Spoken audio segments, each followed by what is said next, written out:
Ouais,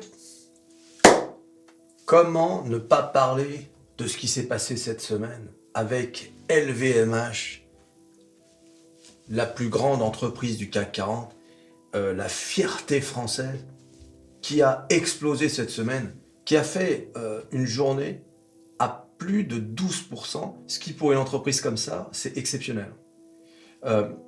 C'est rare d'avoir une entreprise de cette taille faire du plus de 12%, même en cas de bons résultats, etc. Donc c'est vraiment une des plus belles journées pour LVMH. Et puis, une respiration pour tous ceux qui étaient sur le titre et qui voyaient le titre chuter jour après jour. Donc on va voir sur les graphiques, hein, bien évidemment, et puis ensuite on va voir pourquoi LVMH a explosé comme ça. C'est incroyable. Mais d'abord, regardez LVMH. Alors, d'abord, on va regarder LVMH sur le long terme, sur le très long terme. Donc, si tu regardes LVMH, qui a, au moment de la crise de 2007, qui avait perdu à peu près 50%. Hein. Comme tout le monde. Et puis ensuite, LVMH a repris 216% entre 2009 et 2011. Là encore, pas comme tout le monde, pas avec des pourcentages comme ça, mais après la crise de 2008, des subprimes, LVMH a repris. Bah, tout le monde était ruiné, hein, donc plus personne n'achetait de luxe. Hein. Et oui les amis, pas tout le monde, non, bien sûr. Les super riches, eux, ils étaient toujours aussi super riches. Hein.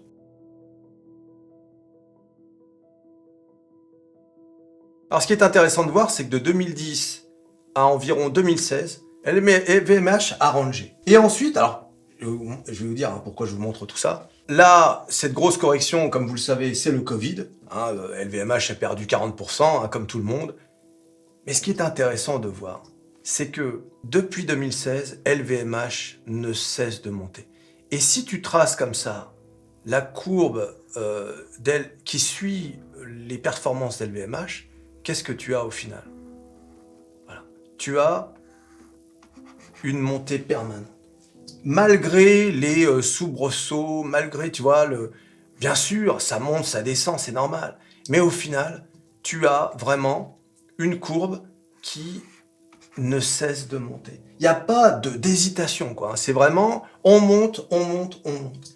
Alors bien évidemment, là, à cet endroit-là, si on venait à sortir comme ça, là, ce serait problématique. Parce que ça veut dire qu'on sort vraiment de cette courbe qui est tellement bien faite.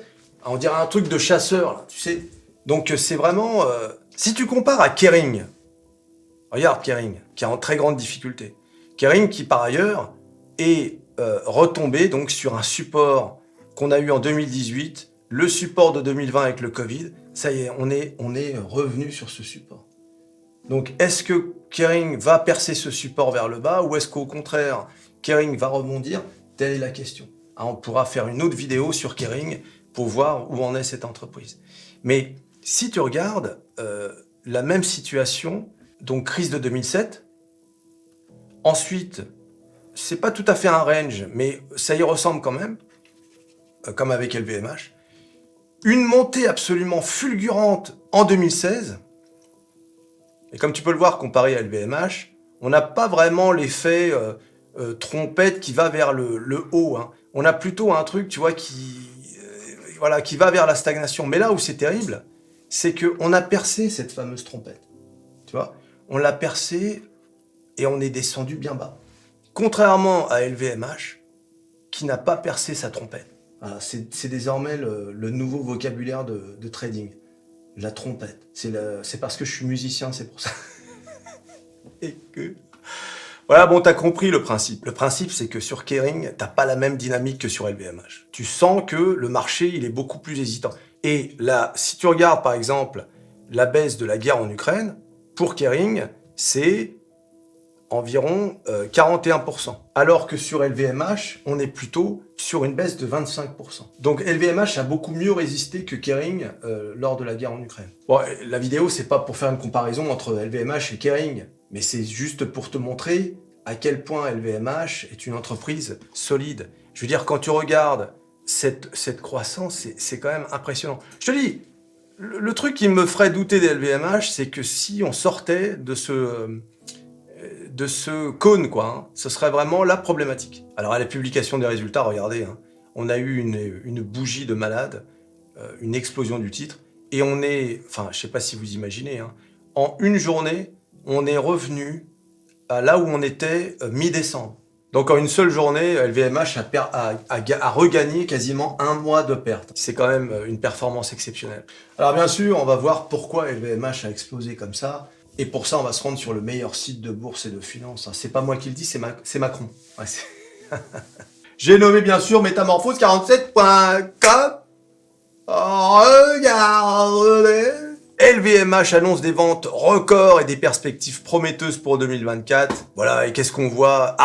Bernard Arnault, hein, le PDG, l'homme le plus riche du monde, juste derrière Elon Musk. D'ailleurs, je me demande s'il n'est pas passé devant depuis.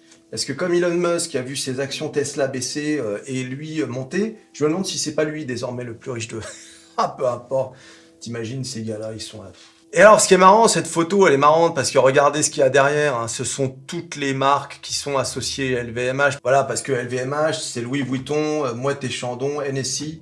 Mais en réalité, regarde, hein, Dom Pérignon, Krug, Dior, Givenchy, etc. Hein, t'as toutes ces marques qui appartiennent à LVMH et qui font le succès de cette boîte. Et c'est pour ça que cette boîte n'arrête pas de grossir.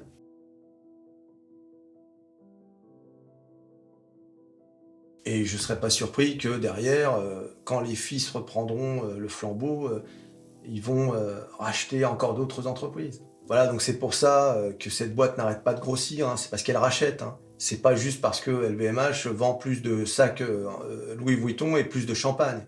C'est parce que c'est une politique d'acquisition et d'augmentation de parts de marché. C'est vraiment... c'est vrai que c'est un héritier, Bernard Arnault.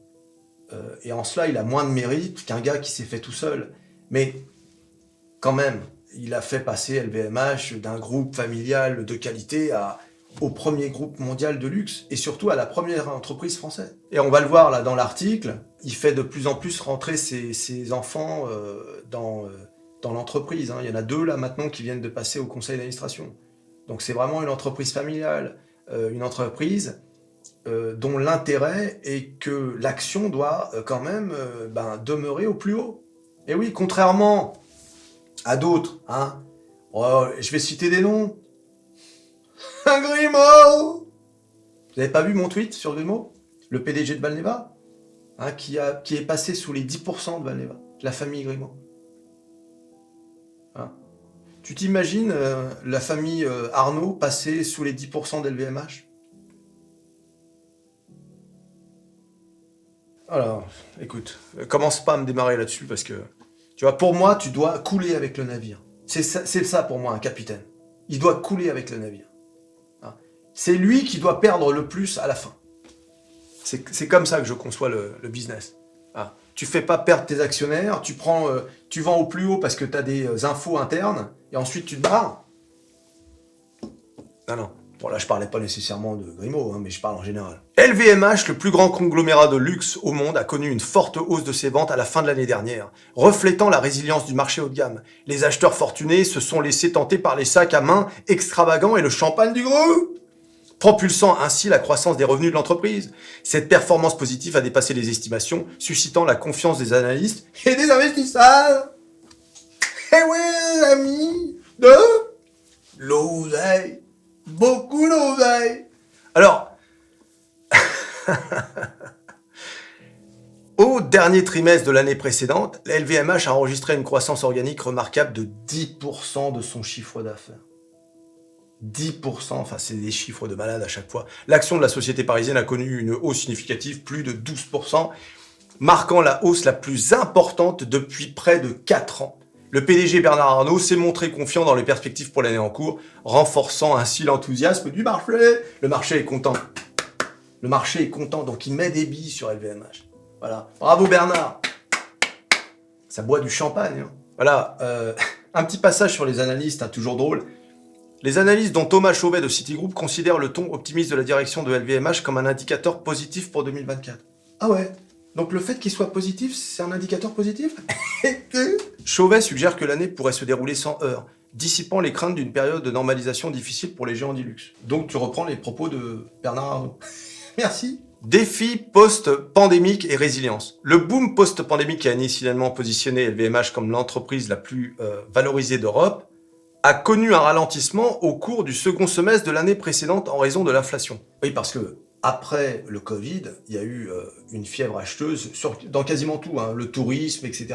Donc forcément, ça a bénéficié à toutes les personnes qui se sont privées pendant le Covid. Hein, beaucoup de gens se sont privés. Donc derrière, ça a acheté. Et LVMH, comme ils vendent beaucoup de choses de luxe, qui relèvent du plaisir, et bien forcément, ils ont vendu. Donc c'est pour ça aussi qu'il y a eu une croissance extraordinaire d'LVMH après le Covid. Comme beaucoup d'entreprises, c'est pas la seule à avoir bénéficié de la fièvre acheteuse qui s'est déroulée après le Covid. Et bien sûr, l'inflation de 2022 et qui a continué en 2023 a forcément freiné les ventes. Alors pas parmi les plus riches, hein. Les plus riches, ils en ont rien à foutre de l'inflation, d'accord ? Mais parmi la classe moyenne supérieure, qui n'est pas riche, mais qui de temps en temps se fait plaisir, et notamment avec des produits LVMH. Donc elle, elle a dû serrer la ceinture. Donc forcément, ça a freiné. Maintenant, l'inflation, ça va beaucoup mieux, et on va voir. Hein. C'est pour ça que Bernard Arnault parle d'une année 2024 prometteuse. Et s'il se passe rien de fou sur Terre, 2025, je te raconte pas. Hein. Quand on va avoir le pivot des banques centrales, l'argent sera plus facile à obtenir. Un petit LVMH à 1000 €, hein. Et oui, défi post-pandémique, voilà. Cependant, les résultats de LVMH et Richemont, propriétaires de quartier, indiquent que les marques les plus fortes ont résisté avec succès à la période cruciale des achats des fêtes. Ah oui, les achats des fêtes. On a eu un record, notamment aux États-Unis. Les gens ont dépensé comme jamais. Donc là encore, ça favorise les entreprises comme LVMH. Les gens ont de l'oseille. Et même quand ils en ont pas, ils font des crédits pour en avoir. C'est l'oseille. Les gens veulent acheter, tu vois. Malgré, tu sais, on a l'impression qu'il pourrait se passer n'importe quoi sur Terre, les gens continueraient d'acheter. Tu sais, sur Meta Perso, je viens de sortir une vidéo la semaine dernière qui s'appelle « Je n'achèterai pas le Galaxy S24 Ultra ». C'est la dernière merveille de Samsung et j'explique pourquoi. Il y a des gens, presque, j'ai l'impression d'avoir insulté leur mère. Tu sais, parce que je dis que vaut mieux peut-être acheter un téléphone un peu plus âgé d'occasion, beaucoup moins cher, que d'acheter ce truc à 1500 €. C'est comme si j'avais insulté leur mère. Je t'assure, hein, va voir les commentaires dans cette vidéo. Il y a des commentaires, c'est incroyable. Pourquoi ? Parce que eux, ils ont acheté. Ils ont dépensé 1500 €. Tu t'imagines ? 1500 € dans un téléphone. Voilà. C'est pas mieux, si tu veux un bon téléphone, d'acheter un truc qui a peut-être 2 ans, tu l'achètes 500 et tu mets 1000 € sur Apple ? Ou sur Microsoft ? Microsoft ? Ma plus belle balade ! Tu vois ? Non. Les mecs, ils t'insultent presque. Ça me fait marrer parce que... Bon, il faut ça aussi hein, pour donner un peu de tonus aux commentaires, à la vidéo. Alors, les actions LVMH ont bondi de 11,9, hein, on sait que c'est terminé à plus de 12, à Paris, menant à un rallye plus large qui s'est étendu à des pairs tels que Kering et Moncler. Cette dynamique positive reflète la résilience des marques de luxe face aux défis économiques. Alors, fait saillant du segment, unité, mode et maroquinerie, donc ça c'est Dior, Louis Vuitton. Les ventes de cette unité clé, regroupant des marques comme Louis Vuitton et Christian Dior, ont augmenté de 9% au dernier trimestre en organique. 9% les gars. C'est énorme, hein. Vous vous rendez pas compte. Dire 9% c'est pas beaucoup. Vous rigolez ou quoi? C'est énorme, 9%. Unité vin et spiritueux, une croissance inattendue a été observée dans cette unité, comprenant des marques renommées comme le champagne Moët et Chandon et le cognac Hennessy, au cours des 3 derniers mois de 2023. Alors, comme vous le savez, hein, le risque pour LVMH, comme toutes les entreprises de luxe françaises, c'est les problèmes avec la Chine. Vous le savez, la Chine est en guerre commerciale avec l'Union européenne. Et elle a lancé des enquêtes là, sur les spiritueux, etc. C'est pour ça que Rémy Cointreau et Pernod Ricard ont eu des problèmes. Ça concerne aussi LVMH. D'ailleurs, si on doit retenir un truc important là, sur cette affaire d'LVMH, de Chine, c'est que il y a des groupes qui dépendent énormément de la Chine, comme Rémy Cointreau. 30% des ventes de Rémy Cointreau, c'est la Chine. Or, il y a 2 risques avec la Chine. Le premier, c'est justement ce genre de problème avec la guerre commerciale. Seulement, j'ai tendance à être optimiste sur ces points-là parce que, généralement, l'Union européenne et la Chine ont besoin l'un de l'autre. Donc, ils trouveront toujours un moyen de sauver les meubles. Donc ça, pour moi, les problèmes avec la Chine, commerciaux, voilà, on s'amuse à se faire peur et ensuite tout revient dans l'ordre. En revanche, un truc qui pourrait vraiment faire du mal aux entreprises de luxe françaises, y compris LVMH, et pourrait faire rechuter LVMH, c'est, à mon avis, hein, personne n'en parle, c'est la bombe à retardement de la dette chinoise, la dette privée, notamment celle liée à l'immobilier. Vous avez entendu Evergrande? On n'en parle plus. Hein. Ça fait 1 an qu'on n'en parle plus. Comme si le problème avait été réglé. Ça y est. Alors que la planète était prête à tourner à l'envers à cause de cette affaire, fin 2022, tout à coup, on n'en parle plus. Voilà, c'est une bombe à retardement. Je sais pas comment on va s'en tirer avec cette affaire, mais ça peut avoir un impact. Et on peut se retrouver avec une Chine qui n'achète plus rien. Et avec des Chinois qui ont l'habitude de dépenser de l'argent dans le luxe, etc., et qui finalement ne dépensent plus un centime. Donc ça pourrait avoir beaucoup d'impact sur les entreprises. Donc toujours surveiller le marché chinois si vous êtes investi lourdement sur des entreprises de luxe, notamment LVMH. Mais l'avantage d'LVMH, même par rapport à d'autres groupes de luxe, c'est que il est présent partout. Donc même si la Chine fait défaut, ça peut faire chuter le groupe, mais voilà, ils vont pas non plus s'effondrer. Donc, stratégie financière et gestion des coûts. Le directeur financier de LVMH, Jean-Jacques Guillauny, a souligné la gestion efficace des coûts, contribuant à l'amélioration de la rentabilité. Guillauny a mis l'accent sur la normalisation des activités après une période de croissance exceptionnelle suite aux défis posés par la pandémie. Voilà, bon, on sait, hein, c'est une entreprise bien tenue, ils savent ce qu'ils font, c'est quand même quelque chose. Si l'État français était aussi bien tenu que les LVMH, ou même d'autres entreprises françaises, on serait quand même, tu vois, on serait confiant. Hein. Quand tu vois le foutoir qui se passe avec les agriculteurs, hein, où tout à coup, tiens, oh bah finalement ça vaut, non mais on va pas augmenter le diesel là, non routier là. Non, on annule. Ah bon? Mais pourquoi alors vous l'aviez mis en place? Si vous l'aviez mis en place, c'est que c'est peut-être nécessaire, non? Du coup, pourquoi vous l'annulez? Il suffit qu'on menace en France pour que tout à coup... Oh, ça suffit, hein, la réglementation. C'est vous qui l'avez mise en place. Oui, mais là, c'est un autre mois. Celui qui l'a mis en place, c'est le mois de la semaine dernière. Oui, et là, vous avez quelqu'un... Ouais, voilà. Voilà, c'est un autre mois. Le mec, il change toutes les semaines. Voilà, et maintenant, les agriculteurs, ils parlent d'assiéger Paris. Ah, J'espère que tu as rempli ton frigo, là. Alors, performance régionale, ça c'est important. Asie, hors Japon, qui est déjà un grand consommateur de Louis Vuitton. Je ne sais pas si vous avez vu les magasins Louis Vuitton à Tokyo, c'est quelque chose. Hein. Les ventes organiques trimestrielles ont connu une croissance impressionnante de 15% en Asie. 15%. États-Unis, reprise séquentielle à 8% de croissance, contre 2% au trimestre précédent. Donc c'est pour ça que les marchés sont euphoriques. Ils se sont dit, mais c'est pas possible, 8% au lieu de 2, c'est bon, c'est reparti.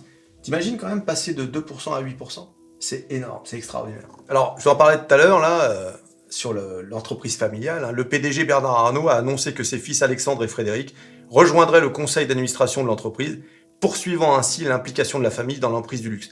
Arnault a rejeté tout projet de scission d'actifs, soulignant la force de la diversité des labels du groupe. Je dirais que ça, c'est certainement l'aspect le plus favorable à un investissement dans LVMH. Le fait que ce soit familial et sérieux. Ce sont des gens qui vont tout faire pour préserver le capital de l'entreprise. Ne serait-ce que pour eux-mêmes. Et oui, mais ça, c'est important. Tu vois, quand tu vois un PDG qui achète des actions de son entreprise, ça t'incite, je parle en général, je parle plus d'LVMH, ça t'incite à investir dans l'entreprise. Quand en revanche, tu as des PDG hein, qui vendent les actions de leurs entreprises, bon, si le type vend 10% pour se faire de l'oseille, c'est normal, qui ne le ferait pas. Mais qui vendent comme ça régulièrement, 10% par-ci, parce qu'ils ne peuvent pas vendre tout d'un coup, c'est impossible. D'abord, tu peux pas vendre, il faut trouver des acheteurs pour vendre. Si tu vendais massivement une grosse part du capital, et surtout, ça ferait s'écrouler le titre. Donc, vu que tu es obligé de vendre par petites parties, la première partie, tu la vendrais au plus haut, la deuxième un peu moins haut, etc. Donc, tu peux pas, comme ça, vendre tout d'un coup, si tu veux. Ils sont malins, les mecs, hein. T'inquiète pas, ils trouvent les moyens. Ils trouvent les moyens. De toute façon, ne te fais pas d'illusions. Hein. Au final, c'est toi qui seras toujours le dindon de la farce. Hein. Nous sommes des charognards, mais à côté d'eux, nous sommes des agneaux. Nous sommes des agneaux. Alors, attention, hein, c'est pas parce que c'est familial et que les mecs forcément feront tout pour préserver le titre que pour autant ça va marcher. Hein. Hein, je rappelle qu'LVMH, on regarde, il y a un peu moins d'un an, en avril 2023, le titre était à 900 €. Le titre a perdu 30% en 180 jours. Donc voilà, c'est pas parce que c'est familial que ça préserve d'une chute. Et encore une fois, c'est ce que je vous disais tout à l'heure, des mauvaises nouvelles, notamment concernant la Chine, mais pas seulement, ou un retour de l'inflation, j'y crois pas, mais eh bien, on pourrait sortir de cette tendance haussière. Et là, pour le coup, on pourrait même retrouver les plus bas qui sont les plus bas de 2022, qui sont à 537. Voilà, c'est pas de la science-fiction là ce que je suis en train de vous dire. Hein. C'est une perte de 28% à partir du prix actuel. On pourrait très bien avoir du LVMH qui stagne comme ça et qui peut monter à 1000 €, redescendre à 600. Bon bah l'entreprise elle est toujours là, elle n'a pas disparu. On n'en prend pas le chemin. Hein. Avec les résultats que je viens de vous annoncer, vraisemblablement, on prend le chemin de la hausse, là. C'est le luxe. Le luxe est éternel. Faut pas oublier que c'est LVMH. Qu'est-ce que c'est LVMH? C'est une marque de luxe historique. C'est pas une marque de luxe comme on peut voir fleurir à droite à gauche par des gens célèbres, etc. Et qui finalement font des marques qui sont très éphémères. Louis Vuitton, ou bien Chanel, Cartier, toutes ces marques, c'est de l'histoire. Et quand tu as un sac Louis Vuitton ou un tailleur Chanel, c'est l'histoire qui parle. C'est pas une marque un peu tendance. Le sac Louis Vuitton que tu portes, tu pourrais presque le filer à ta fille 30 ans plus tard, elle aura pas l'air ridicule. Au contraire, on se dira, elle a du style. Pareil pour les tailleurs, etc. Toutes ces choses-là, c'est de l'histoire que tu portes. D'autre part, les riches sont de plus en plus nombreux sur Terre. Et aussi les classes moyennes supérieures qui veulent faire riches. Et quoi de mieux que d'acheter un sac Louis Vuitton? Quoi de mieux que de porter du Christian Dior, etc. Toutes ces choses, ça a l'air bête, mais c'est éternel et ça ne change pas. Au contraire, ça s'accentue avec le temps. Donc, ce que je viens de dire, c'est beau. Ah, c'est vrai que c'était beau ce que je viens de dire. Mais ça ne garantit pas que le titre va monter jusqu'à 1000 €. D'accord?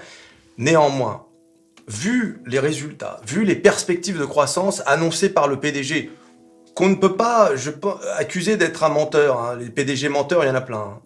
D'accord? Mais lui, j'ai plus confiance en Bernard Arnault que en des mecs comme... hein, bon, on va pas citer de nom, ça suffit. On va vous dire que je suis obsédé.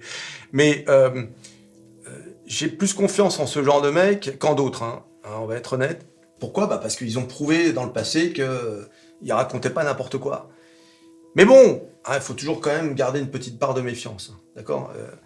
Et toujours diversifier son portefeuille. Ne mettez jamais plus de... Enfin, je ne vais pas dire le pourcentage, parce que c'est toujours sujet à discussion, mais diversifier, d'accord? Parce que vous le voyez, hein, mine de rien, tout LVMH que c'est, on a fait quand même une chute de malade. Hein, entre avril et octobre, voilà, certains d'entre vous ont eu peur, là. Hein, vous vous êtes dit, ah mon Dieu, si on traverse... Moi, je vous avais dit, hein, cette zone-là est primordiale. Regardez sur ma vidéo, aux alentours entre 600 et 650. Si on perce cette zone vers le bas, c'est pas bon. C'est pas bon du tout. Mais tu vois, on a rebondi une fois, on a rebondi deux fois. C'est la preuve que c'est quand même un gros support hein, aux alentours de 650. Donc là, manifestement, on est reparti pour aller au all-time high de 900 €. Et pourquoi pas, si on suit par exemple cette diagonale haussière, aller peut-être à 1000 € aux alentours d'octobre 2024, c'est possible. C'est possible, il y a beaucoup de hype, et s'il y a un pivot de la Fed qui injecterait beaucoup d'oseille, enfin qui ferait qu'il y ait beaucoup d'oseille pas cher sur les marchés, et eh bien on peut assister à une hausse significative des LVMH. Alors bien évidemment, la question que tout le monde se pose, c'est faut-il rentrer sur LVMH? D'abord, la première question avant de rentrer sur un titre, c'est pourquoi vous rentrez sur un titre? Pourquoi vous rentrez sur Microsoft, LVMH, Tesla? Est-ce que vous croyez au marché du luxe? Est-ce que vous pensez que le marché du luxe va continuer d'être en croissance? Ou est-ce que vous pensez que une entreprise comme LVMH, ok, elle fait beaucoup de ventes, mais bon, les années qui viennent, elle n'en fera pas davantage? C'est ça la première question qu'il faut vous poser. Si vous pensez que non, je crois que là on a atteint une sorte de plafond de verre, je vois pas comment LVMH pourrait vendre davantage de choses à plus de gens sur Terre, je suis pas sûr que ce soit une bonne idée d'investir sur LVMH. Si en revanche vous pensez que LVMH va continuer de croître, continuer d'augmenter son chiffre d'affaires, sa base de clients, et faire peut-être des acquisitions qui vont en plus augmenter son portefeuille de marque, eh bien dans ce cas-là, il n'y a aucune hésitation à avoir. Je veux dire, si tu regardes le graphique, là, la bougie, là, c'est quoi? C'est l'espoir du marché. Le marché dit, voilà, allez, LVMH est de retour, LVMH fait quand même, on est quand même, je sais pas si t'imagines, quand même, on a fait ça. Donc, ça ressemble à un retour au all-time high de 900 euros. Un retour au all-time high, on est à combien un retour au all-time high? On est à... Voilà, c'est une performance de 20%. Bon, c'est bien, c'est pas extraordinaire, mais c'est quand même une belle performance. Mais tu vas sur LVMH, non pas pour faire des performances à la Nvidia, c'est-à-dire des performances à 500 ou 600%. Tu vas sur LVMH pour avoir dans ton portefeuille une valeur sûre, une valeur dont tu t'attends pas à ce qu'elle s'effondre. Quand je dis s'effondre, c'est pas passer de 900 à 650, mais plutôt de 900 à un retour au bas du Covid, c'est-à-dire 289, tu vois, quelque chose comme ça. Tu te dis, oui, il va y avoir des complications éventuellement, mais au final, c'est une entreprise solide, avec en plus des guidance positives qui ont été données par le PDG. Donc, si tu es un believer, un croyant des valeurs de luxe, je ne vois pas ce qui te retient d'investir dans LVMH, y compris avec cette montée fulgurante. Et il est évident qu'il était préférable d'investir aux alentours de 650 euros. Mais bon, t'as perdu quoi? T'as perdu 12%. Bon, tant pis. De toute façon, tu peux jamais timer le marché. Donc une entreprise, à un moment donné, il faut bien rentrer dedans. Tu peux rentrer dedans et tout de suite après, imagine tu rentres là, aux alentours de 600, de 700, on est à combien là? 750. Et tout de suite après, bon, il y a une mauvaise nouvelle de Chine ou je sais pas quoi, et bing, tu retournes à 650. Donc forcément, c'est rageant. Mais c'est la bourse, c'est comme ça. Il faut voir sur le très long terme. C'est comme sur Tesla. Tesla qui est redescendu à 180 après être montré à 300.